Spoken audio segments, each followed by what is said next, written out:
ओम शांति। मैं आत्मा मस्तक सिंहासन पर बैठी हुई आंखों द्वारा इस सृष्टि रंगमंच के रोल को देख रही हूँ। मैं आत्मा विश्व कल्याणकारी आत्मा हूँ। मुझ आत्मा से विश्व कल्याण के वाइब्रेशन चारों ओर फैल रहे हैं।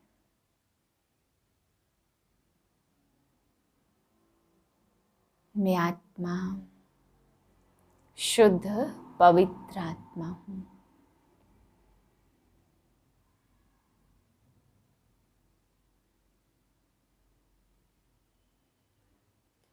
इसी स्मृति में आज के महावाक्य सुनते हैं। 4/3/2022 के महावाक्य हैं। आज बाबा हम बच्चों को हमारे बचपन के दिनों की याद दिला रहे हैं। बाबा कहते, बच्चे जब तुम नए नए बाप के बनते हो तो नई नई प्रतिज्ञाएं करते हो तो उस समय बहुत नशा रहता है। तो बाबा कहते, बच्चे वे नोट करके रखो ताकि आगे चल करके तुम उन्हें पढ़ सको, रिवाइज कर सको, तभी तुम्हें स्थायी नशा चढ़ेगा। सदा ही बचपन के दिनों वाला नशा चढ़ा रहे, उसके लिए बाबा ने आज बहुत अच्छी ये युक्ति बताई कि अपनी प्रतिज्ञाएं दोबारा से रिवाइज करो। मीठे बच्चे, रात को जागकर कमाई करो, अमृत वेले उठने की आदत डालो। प्रश्न है, ज्ञान में आते ही जो नशा चढ़ता है उस नशे को स्थायी रखने की विधि क्या है?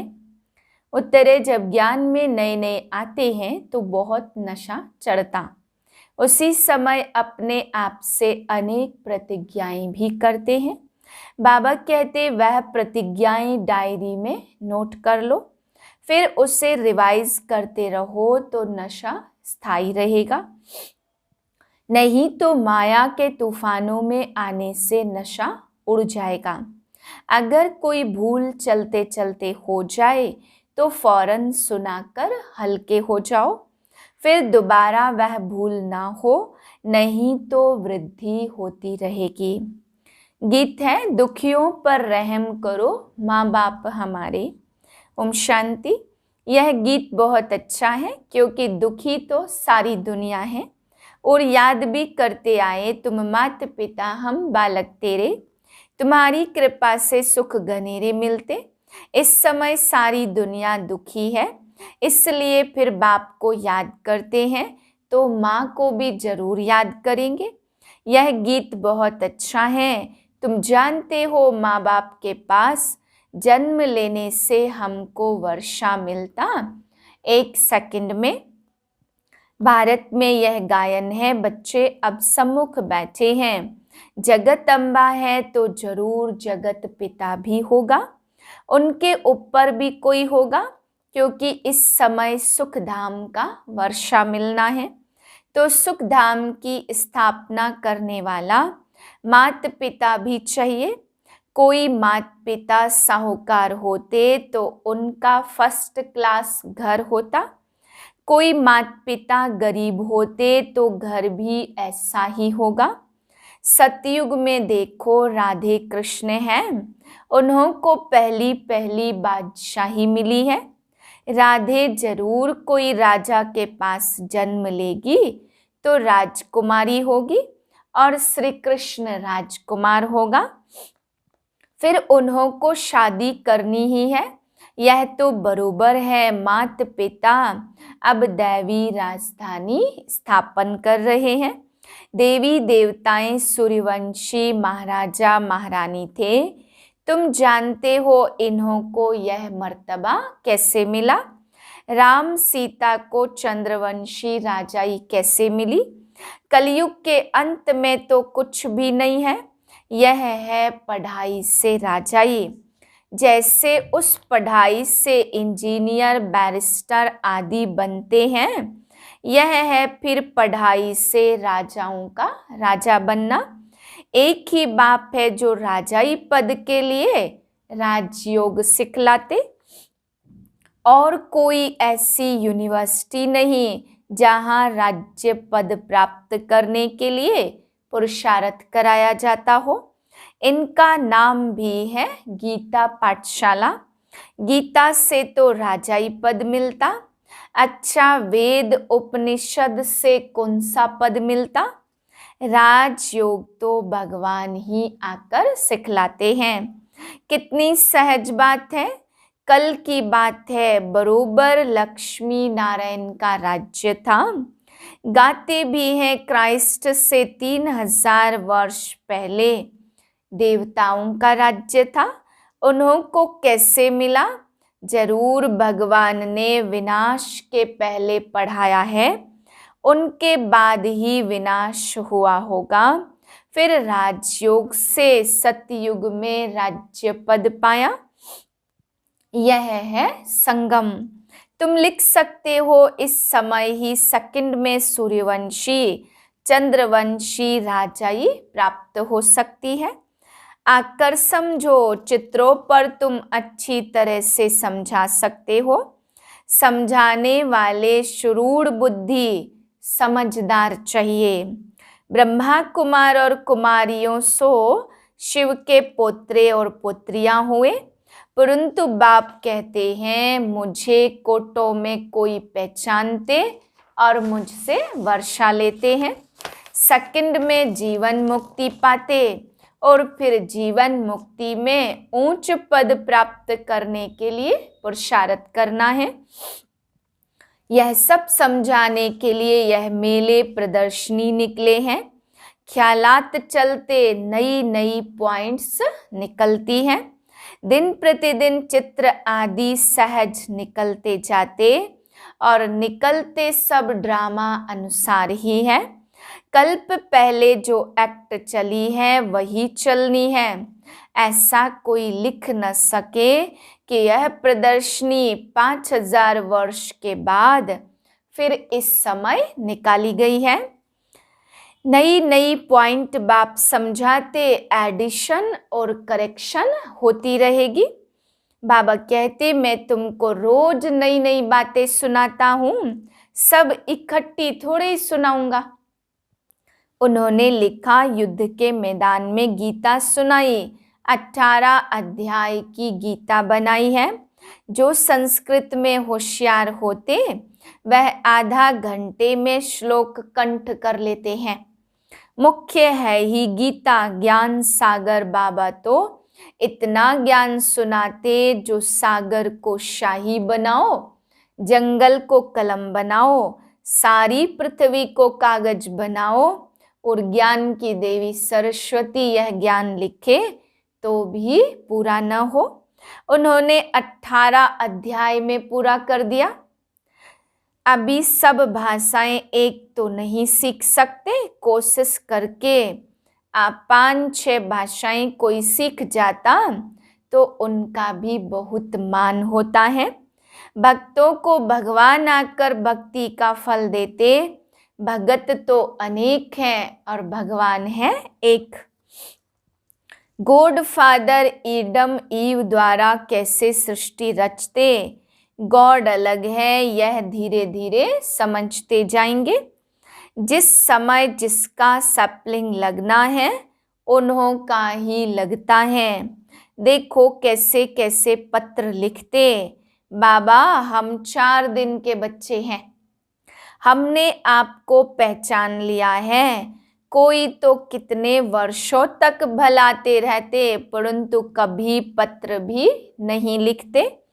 कोई तो फट से पत्र लिखते, आगे चलकर माया के तूफान बहुत आएंगे। तूफान से पुराने पत्ते भी गिर जाते। नयों को पहले पहले खुशी का पारा बहुत चढ़ता। बाबा हम आपके होकर रहेंगे परंतु माया कम नहीं है। जब प्रतिज्ञा करते हो तो डायरी पर नोट रखो, तो हमने क्या क्या प्रतिज्ञा की है। कई तो प्रतिज्ञा कर फिर कभी डायरी को देखते भी नहीं है। इससे क्या फायदा? ऐसे नहीं हमारे पिछाड़ी वाले पढ़ेंगे। यहाँ तो कोई पोत्रे पोत्रियां आदि रहने नहीं है। जिसने जो उठाया सो उठाया, न पढ़ा तो कच्चा ही रह जाएगा। थोड़ी भूल कर फिर बताया नहीं तो भूल वृद्धि को पाती रहेगी। एक कहानी भी है कि माँ का कान पकड़ा कि तुमने मुझे पहले क्यों नहीं सुनाया। पहले सुनाती तो मुझे जेल नहीं मिलती। यह सब दृष्टांत है। कभी चोरी नहीं करनी चाहिए, नहीं तो आदत पड़ जाएगी और धर्मराज के बहुत डंडे खाने पड़ेंगे। अब बाप से जितना वर्षा लेना हो सो ले लो। विश्व की बादशाही बाप दे रहे हैं, और क्या दे। शिव बाबा के भंडारे में सब कुछ मिलता। जो मिले सो अच्छा कहा जाता, मांगने से मरना भला। बाबा ने यह तन बहुत अनुभवी लिया है। यह भी रतन और वह भी रतन। आजकल झूठे हीरे भी ऐसे निकले हैं जो बात मत पूछो। चित्रों पर समझाना बहुत सहज है। सेकंड में बाप से आकर वर्षा ले लो। ऊपर में बाबा, यह है ब्रह्मा कुमार कुमारियां। बाकी हम पुरुषार्थ करते हैं ऊंच पद पाने का। परमपिता परमात्मा ब्रह्मा द्वारा मनुष्य सृष्टि रचते। बांधेलियां कहती हैं बाबा, बस हम आपको ही याद करते हैं। भल हम नहीं मिलेंगी परंतु वर्षा तो जरूर लेंगी। बहुत हैं जो पति की भी गुरु बन जाती। जैसे जैसे प्रभाव निकलता जाएगा तो बांधेलियां भी छूटती जाएंगी। वह लिस्ट निकालेंगे कितनी स्त्रियां पति का गुरु बनी है। फिर पति भी लिखे कि मुझे इसने ज्ञान दिया इसलिए यह मेरी गुरु है। पुरुष कहेंगे बरोबर स्त्री मेरा गुरु है। ऐसे थोड़े कोई मानेंगे। माता गुरु बिगर कोई का उद्धार हो न सके। कलश जगत माता को मिलता है तो जगत माता ही गुरु हुई ना।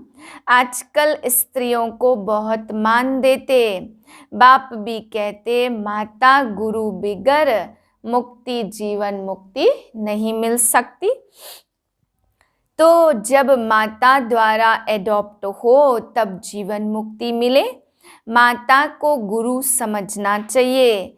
बच्चों को अपना अहंकार नहीं रखना है। माताओं को मर्तबा देना है, फॉलो करना है। देह अभिमान नहीं होना चाहिए। अपने को निरहंकारी समझना है। बाप भी अपने को निराकार समझते। तुम कहेंगे I am incorporeal come corporeal. जैसे लिखते हैं हॉस्पिटल कम यूनिवर्सिटी। यह सब बातें समझाने के लिए दी जाती हैं। सब में एक रस धारणा नहीं होती। पुरुषार्थ कर धारण करना और कराना है। सुना और सुनाया तुरंत दान महापुण्य। धन दान नहीं करेंगे तो साहूकार कैसे बनेंगे। तुम हो सबसे ज्यादा लोभी। सारे विश्व का मालिक बनने की कितनी भारी कामना है। हर एक को सदा सुखी सदा शांतमय बनाना। मनुष्य मात्र को कलयुगी भ्रष्टाचारी से सतयुगी श्रेष्ठाचारी बनाना है। भारत में देवताएं थे, अभी नहीं हैं, फिर जरूर देवताएं होंगे।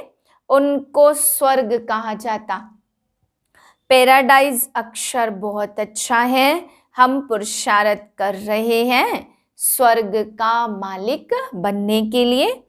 एक बाप के सिवाय बाकी सब भूल जाना है। इसमें मोह नष्ट हो जाना चाहिए। अच्छा, मीठे मीठे सिक्के लदे बच्चों प्रति माता पिता बाप दादा का याद प्यार। Good morning. रूहानी बाप की रूहानी बच्चों को नमस्ते। हम रूहानी बच्चों के रूहानी बाप को नमस्ते। धारणा के लिए पहली पॉइंट, इस बैगरी जीवन में पूरा पूरा आत्माभिमानी बनना है। किसी भी चीज का जास्ती लोभ नहीं रखना। जो मिले सो अच्छा, मांगने से मरना भला। दूसरी पॉइंट, अपना अहंकार न रख, माताओं को मर्तबा देना है। बाप समान निराकारी निरहंकारी बनना है। ज्ञान धन का दान करना है। वरदान है, चारों ही सब्जेक्ट को अपने स्वरूप में लाने वाले विश्व कल्याणकारी भाव।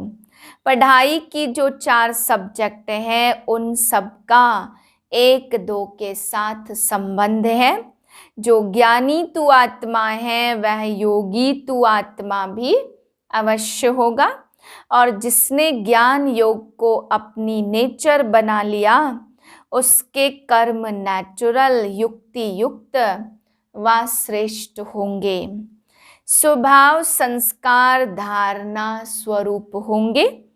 जिनके पास इन तीनों सब्जेक्ट की अनुभूतियों का खजाना है वह मास्टर दाता अर्थात सेवाधारी स्वतः बन जाते। जो इन चारों सब्जेक्ट में नंबर 1 लेते हैं उन्हें ही कहा जाता विश्व कल्याणकारी। स्लोगन है, माया के विकराल रूप के खेल को साक्षी होकर देखो तो निर्भय रहेंगे। अनमोल रतन दादियों की पुरानी डायरी से। ज्ञान की महसूसता का सुख है ही शांति अर्थात निर्विकल्प हो जाना। अंदर जाने से शांत रूप हो जाते। इस अविनाशी ज्ञान से संपूर्ण शांति के स्थान पर जाए पहुंचते हैं। शांत अर्थात योग निष्ठी अवस्था को धारण करने से योग की बहुत तेज लाइट निकलती है। जो दिन रात ऐसी मीठी योग की अवस्था में रहते उन्हें अपरंपार खुशी रहती। उनके सब हद के बंधन टूट बेहद की स्थायी खुशी प्रकट हो जाती। ऐसी अवस्था में दिल बहुत हल्की रहती और खुशी की लहरों में फूले नहीं समाते। यही निष्ठा योग की चाबी है जो हम दैवी वत्सों ने पिता ईश्वर द्वारा प्राप्त की है। अच्छा, ओम शांति।